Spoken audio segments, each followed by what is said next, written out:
MJ has finally left Spider-Man.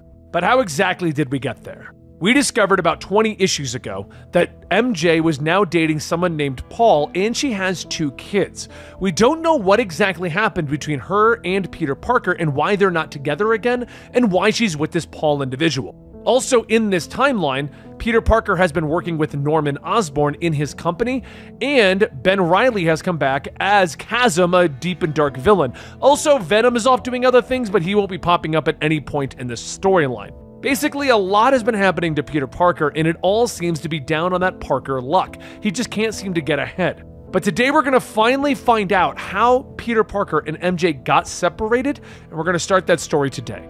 Today I'm bringing you Amazing Spider-Man issues 21, 22, and 23, and you have found yourself at Comicstorian, where we turn these stories into audio dramas so that you know what's going on in the world of comics and you can catch up.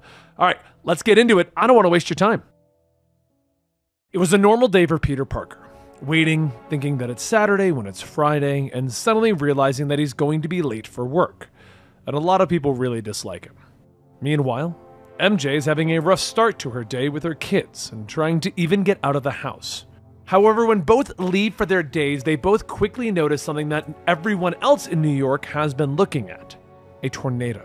Soon a figure begins to form in the center, followed by a familiar pair of eyes. Within seconds, the two are on the phone asking if the other sees it. And MJ says that it's him. He came back. But this story begins 1 year prior, before everything became the way it is now.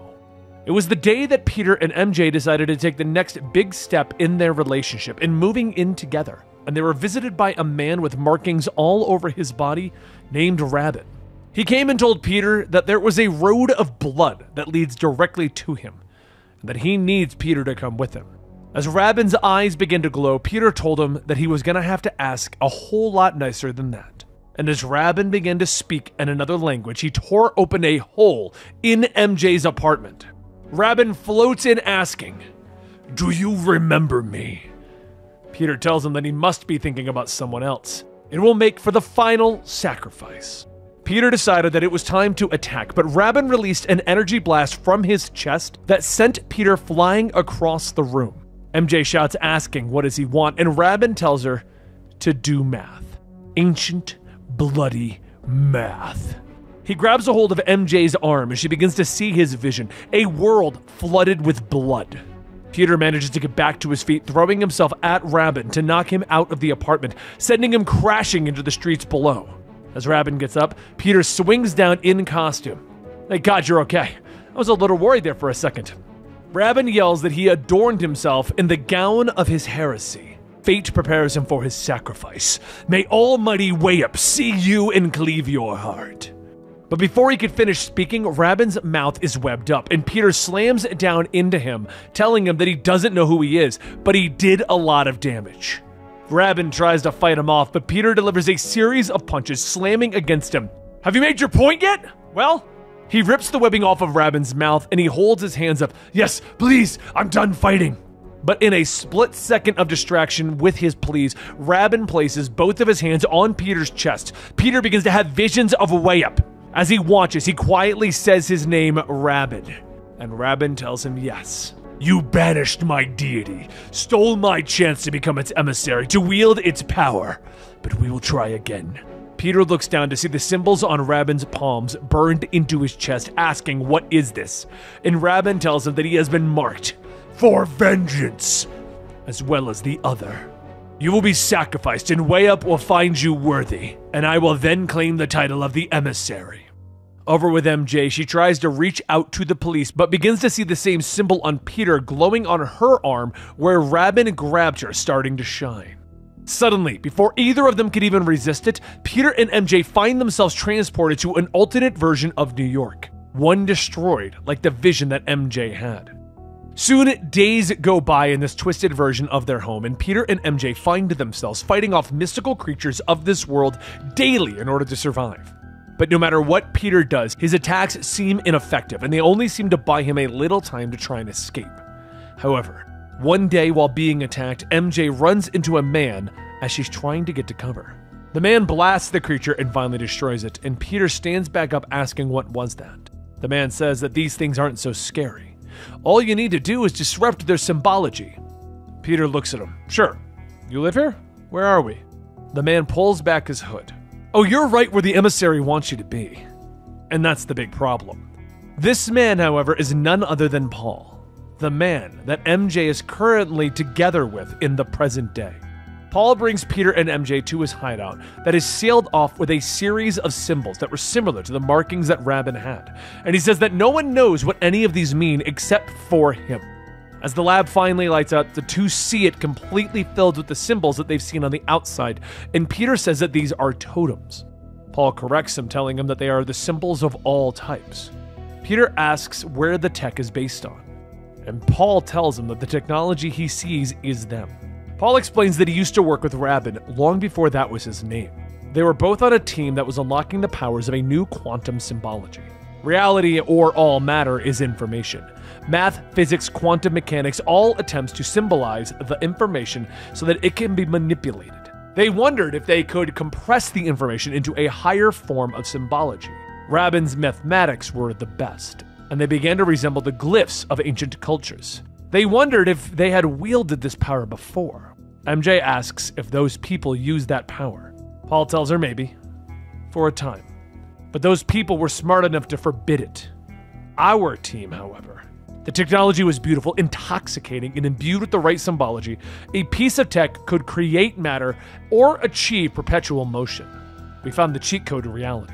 But only the emissary realized what they were really doing, communing with higher beings. Peter looks around, noticing a certain spider-shaped object, asking Paul what it is. Paul tells him that it's kind of a long story. Spider symbology seems suited to travel between the different realities along the quantum string. However, he could never make it work. Peter takes a closer look and says that he might be able to do something with it. And as he begins, he asks if Paul has heard of the web of life and destiny. This thing is almost trying to be a dimensional travel wand. His multiversal counterparts used them to travel between dimensions during the Spider-Verse. It needs to be calibrated to phase grab the quantum strands that allow for travel. But this could work. MJ, we could send one of us home. Paul asks what he meant by multiversal counterparts, and MJ says they probably shouldn't get into the weeds on this. She goes on stating that a lot of this doesn't even make sense, like why Paul is even here. Paul explains that it wasn't his choice. He was Rabin's guinea pig. Rabin sent him here to deliver a message to Wayup, a message he carved in. But before he finishes, he changes the topic, stating that Rabin is a sadistic man. Take my word for it. There was already an emissary for this world, which is why it is the way it is, and now Wayup is looking for another world to conquer. Rabin had done it too, but Spider-Man stopped the ceremony and became a symbol of their defeat, a symbol of power. That's why you can't be here, because to finish the ceremony, they must kill Spider-Man. After a few moments of silence, Peter yells that he did it. He fixed it. It's like a watch. They can get her home. But Peter's victory is short-lived as Wayup bursts through the walls, calling out for Spider-Man. He quickly throws himself in front of the others, telling them to get away. Wayup begins to open up portals and attack them through them, stating, "You robbed me of my sacrifice. I am the god of scab and bone, and I will break time to kill you." Peter yells that he'll hold him off as long as he can, but Paul mutters that he has already won. As the arms reach through the portals, they begin to beat and bash Peter until suddenly several tentacles reach out, pulling him to safety. Peter pops out of the portal. He shouts, asking what are they doing, and Paul says that he used the octopus gun.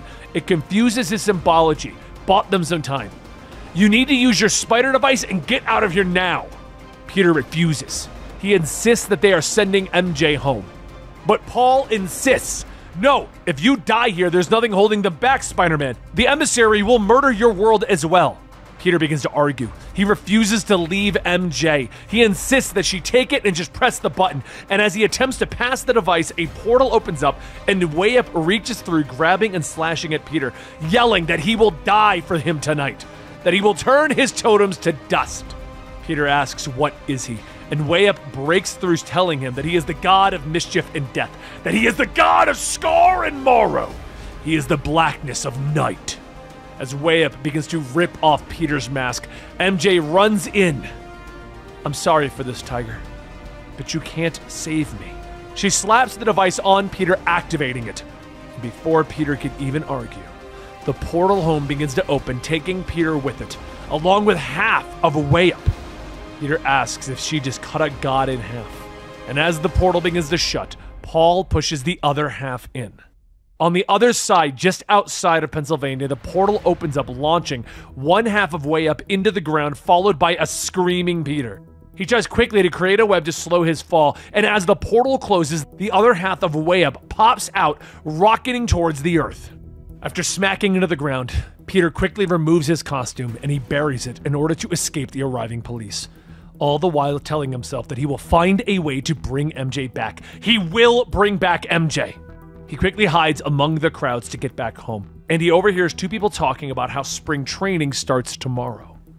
He pauses for a moment, thinking spring training, that was a week ago, the day that he fought Rabbit. He rushes to Aunt May's apartment to confirm his suspicions, and as he asks her about the last time that they talked, he figures out that he returned home just hours after he and MJ were teleported away. This means that days go by for every hour in this world. Aunt May asks what's going on, but another voice tells him to slow down, and Norman walks in, telling Peter that he is scaring his aunt.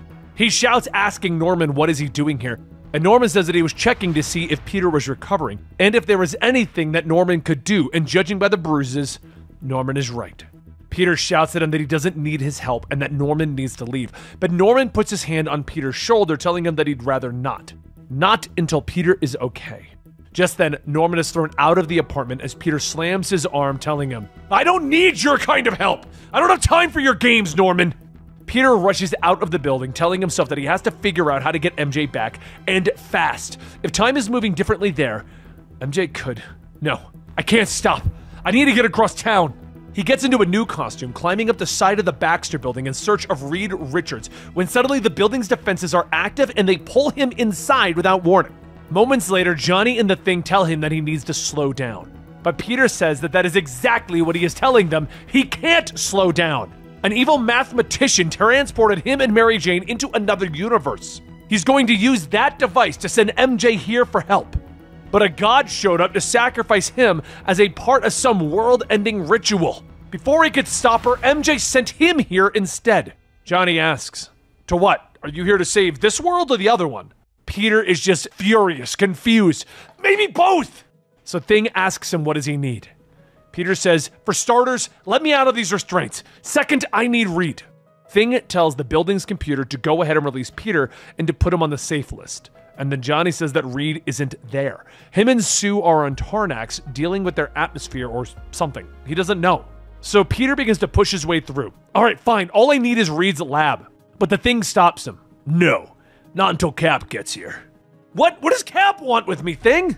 Johnny explains that there are currently two massive explosions in Pennsylvania. Extra-dimensional origins. Feds found a Spider-Man costume, and no one is saying that he did it, but they have to clear some things up before they let him into the lab. Peter looks at Johnny and the Thing. "And what if I don't want to wait?" "Well, we're supposed to make you if that's the case." Peter pulls down his mask. I appreciate the honest answer, and he quickly jumps out the window. He gets to ground level and changes into his civilian clothes in a back alley, but he's stopped again by none other than Captain America. "Hello, Peter. Rough day? I'm here to help." Peter explains that he needs Black Panther's lab, or Stark's, or maybe both. He just needs them now. "Peter, we can talk about this, but I have half the FBI trying to designate Spider-Man as an enemy of the state. What do you need me to do?" "I need you to suit up. We go talk to them together, explain what happened. Afterwards, we fix all of this. Shouldn't take more than a day or so." That's disappointing. And with that, he sucker punches Cap.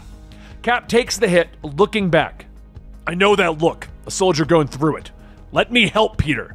But Peter uses his strength to grab a hold of the shield, pulling it away. "I don't have time!" And he slams it into Cap's face. As Cap pulls himself out of the brick wall. "I've underestimated your frustration, but..." However, as he pulls the shield down, Peter's gone. Later, Peter tries to think of somewhere that he can go, someone that he can rely on, someone that would believe him. But there's only one name that comes to mind. Peter climbs into a building, punching his way in. And a voice tells him, "This can't possibly be good, Peter." "Don't talk, listen. You said you wanted to help, right? This is your chance, Norman. And this is the first half of the most controversial storyline in Spider-Man history, probably in the last couple of years. But you get my point. Everyone's freaking out about this storyline. Now, I'm going to bring you part 2 of this tomorrow. We're literally going to go right into the next part of it, and I hope you guys are excited for that. Due to the nature of YouTube, I got to keep these around 15 minutes, so I'm trying to get that kind of habit going on here, but I hope you guys enjoy. Make sure you like and subscribe. Tomorrow, we're going to bring you the conclusion to this storyline. And if you guys enjoyed this, I'll give you the link to some other Spider-Man stories down below, such as Dark Web, or when he battled against the Sinister Six the second time. Both of those are great storylines in this entire arc. Either way, I hope you guys enjoyed today's storyline, and I hope you guys are excited for what's going to happen tomorrow. I'll see you guys then.